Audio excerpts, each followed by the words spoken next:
Hi, welcome to Caribou Country Lifestyle. My name is Cheryl. Today we're going to be doing a mishmash of all kinds of different jobs out in the yard. And to start, I want to pick this rhubarb. I want to get it picked before it ends up going to seed, and then I'm not going to get any of it. So you want to be able to pick your rhubarb when it is at least an inch thick. I've already given quite a bit of rhubarb to my sister-in-law and to one of my best friends, and so I'm just going to pick the rest of this. And I have a knife here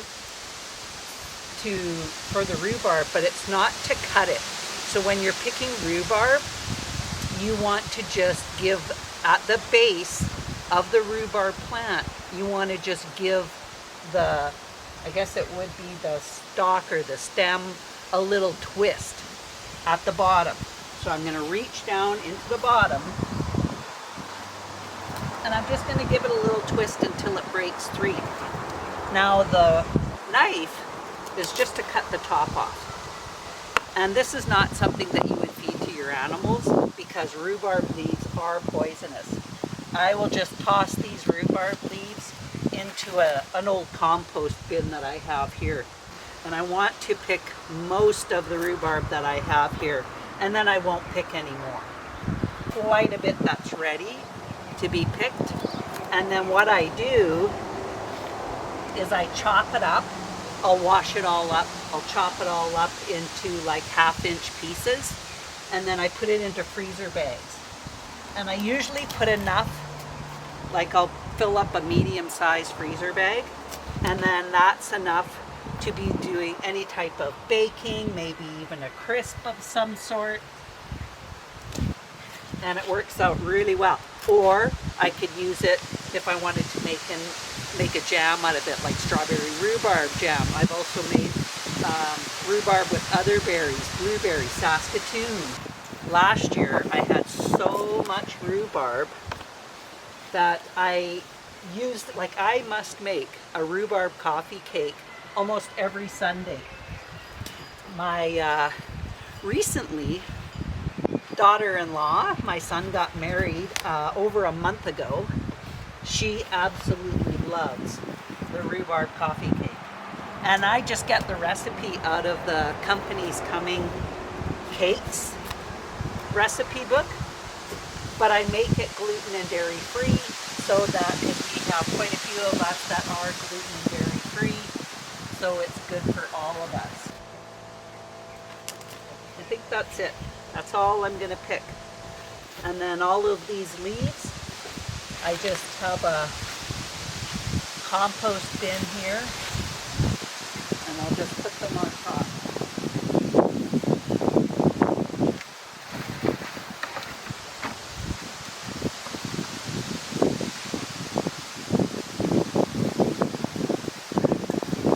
Now over here in the garden, this is my Chinese toy choy. I'm just going to pick this one to show you. It got a bit of the pest damage too. There's little holes that are chewed in here, but on the most part, that's really nice Chinese toy choy. And I'm going to be picking all of this, and I'm going to use it in a dish for my dinner for tonight. I will just cut the bottom of this and put it in my compost bucket, and the top will go into my basket here. And I'm picking all of this because if I was to let this go any further, it would end up going to seed. So I'm glad I'm getting to this before that happens, and we're going to be eating that tonight, so it's not going to be going to waste at all. So this crop turned out really well. We are doing a ham dinner with some fried rice, which is a weird combination for some, but it was either we have fried rice or we have cauliflower pilaf, and my husband is not a big fan of cauliflower pilaf, so fried rice was the choice, the favorite choice for today. And my oldest son would have to agree. He would rather have fried rice than the cauliflower pilaf as well. But everybody will be happy about the rhubarb coffee cake that we're having for dessert. So what I've done is I've already reseeded some of this Chinese toy choy over in front of my tomato plants on the other side of the garden. That way, when I just reseeded some more just the other day, so it's not going to be ready for another month.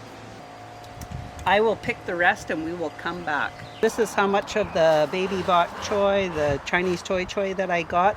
It seems like quite a bit, but when you cook this down, it's going to go down into like half. So I'm just putting that off to the side. And then in this bed where I've taken out most of the Chinese toy choy, I'm going to plant. I have a couple of little plants that the last of my plants that I haven't planted. These are just early snowball cauliflower. And I'm just going to plug these in here just because I don't have anywhere else to put them. So I'm going to put one here. I'm going to put a little bit of bone meal in this hole, a pinch of fertilizer in here too, just to give it a little oomph, to get it on its way, and we'll see what happens. They're pretty small. They didn't really grow that big.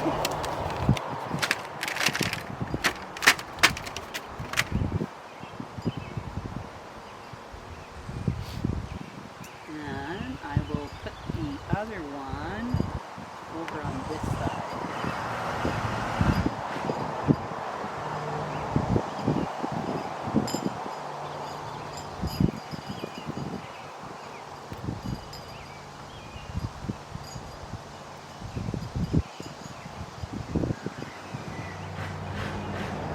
I was going to plant some seeds here, but then I came across these cauliflower plants and I thought, you know, maybe I'll just plug them in here. Now I have a broccoli plant as well.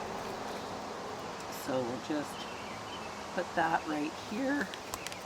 And then I still have some space that I could still plant some seeds in this area.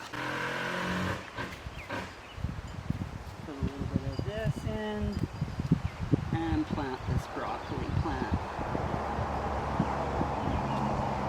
And we'll see what we get. But I was thinking about maybe planting some more radishes over in this spot because that would be good. They would get shaded from the tomato plants as the tomato plants are growing up. So I've decided just to plant a little row of some French breakfast radishes.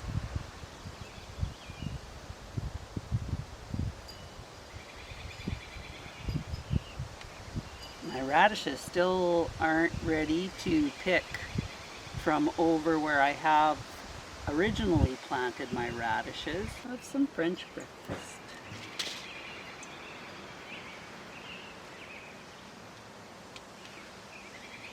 Over here in my circular garden, I have a couple of flowers that I planted and they didn't make it. So I have a few petunias left. They're not very big, but I figured, well, I'll just put them in here and we'll hope for the best. These are a double mixed petunia, so they have a double flower on them. And then I also have some tidal wave petunias, and they're more of a trailer petunia.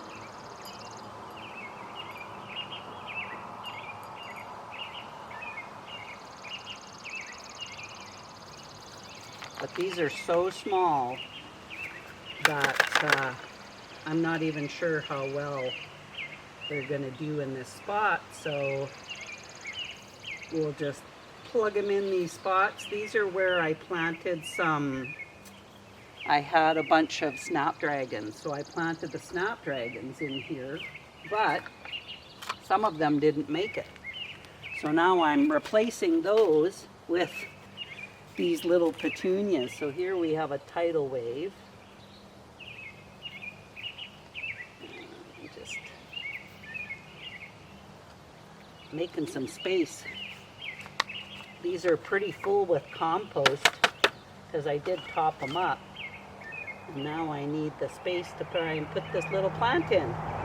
I've seen some of my, I put in some little 6-inch, they're little sweet peas, they're mini sweet peas. I put some of those in and I see those are sprouting and poking up. So that's awesome.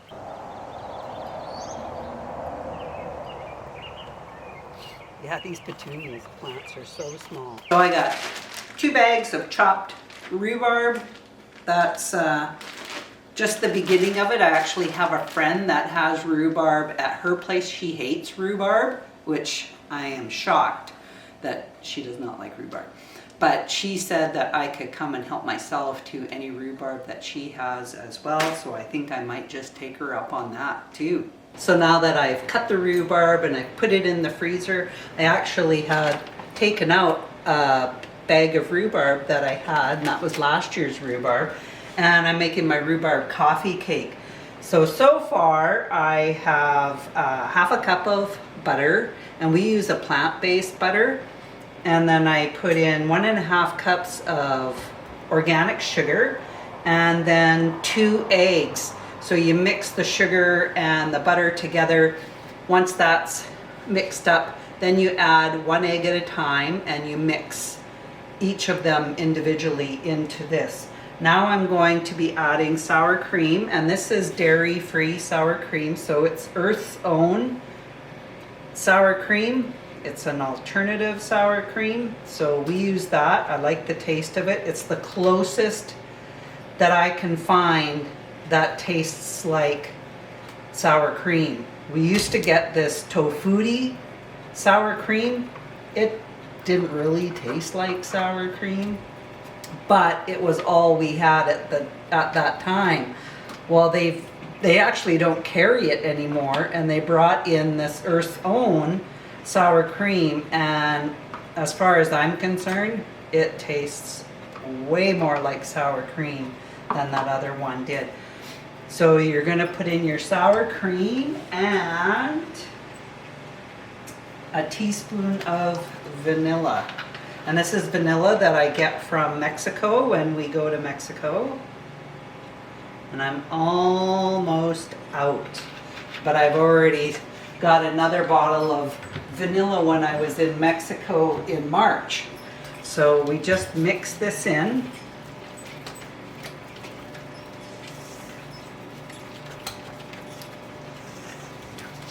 I've got my oven preheating to 350, and this makes a 9 by 13 coffee cake.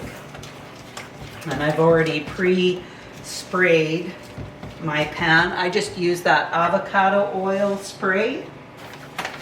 Now I need 2 cups of an all-purpose flour, and this is a gluten-free flour. It's Cloud9, and I get it at Costco.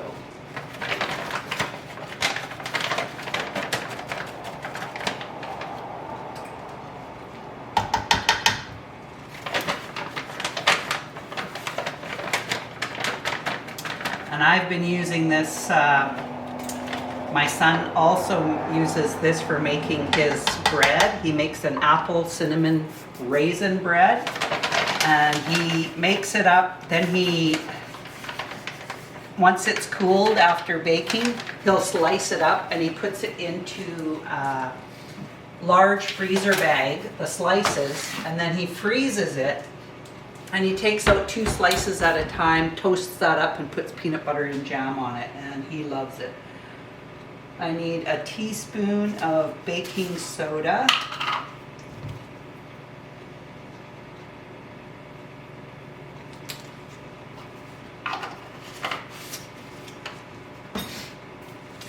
We're going to mix this in.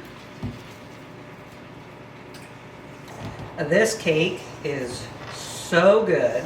I love the tartness of the rhubarb in the cake. And then it has a streusel topping that you put onto it before you put it into the oven. So that bakes down into the cake too.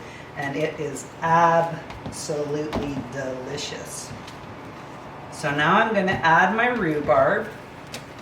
So I just open up one end of the freezer bag and I drain out all the liquid.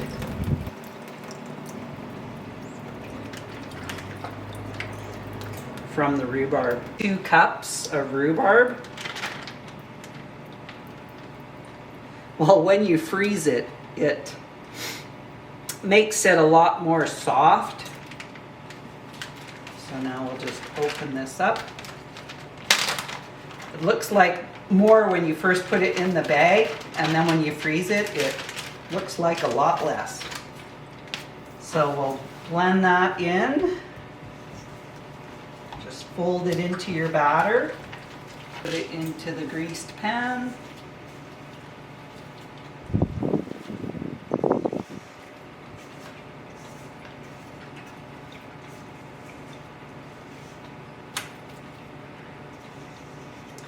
I like to use a spatula so that I can get all of the batter out of the bowl. I just find that a spoon doesn't really get all of it.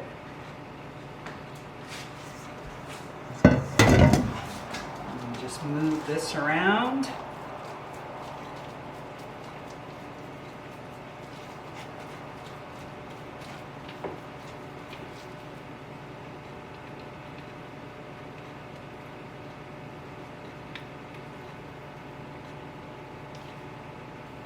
Now we'll make our streusel topping.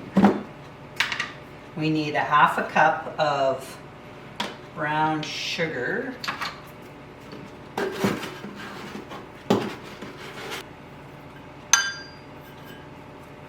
Need a tablespoon of flour.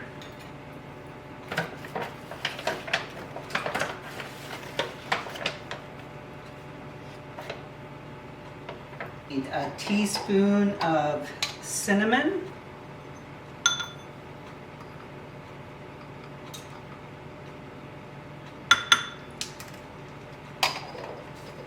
And a tablespoon of butter. Again, we're using the plant-based butter.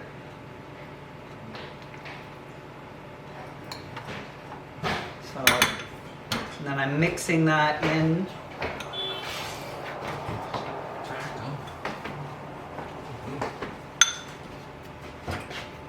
And you want to mix it in so that it's crumbly, so that you can sprinkle it over the top of the cake.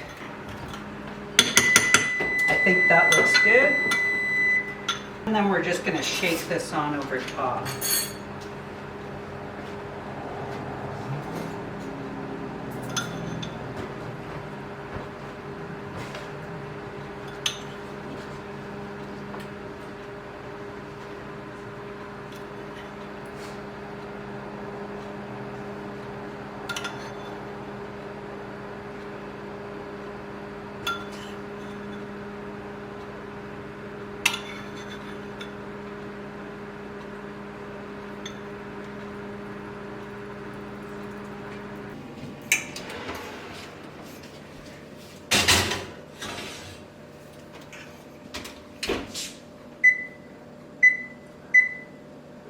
So I put it in a 350 oven and it goes in there for 40 minutes. And sometimes I have to set it for a little bit longer. I usually check it with a toothpick or a cake tester and make sure that none of the batter comes off onto the cake tester. So we will come back when it's finished. So here it is, rhubarb coffee cake. Doesn't that look amazing? So now it has to cool. And then once it's cooled, we just put it in, cut it up into pieces. You can either put like a whipped topping on it, or you could put ice cream on it, but it's really good even by itself. Thanks for joining me, and we'll talk again soon. Bye for now.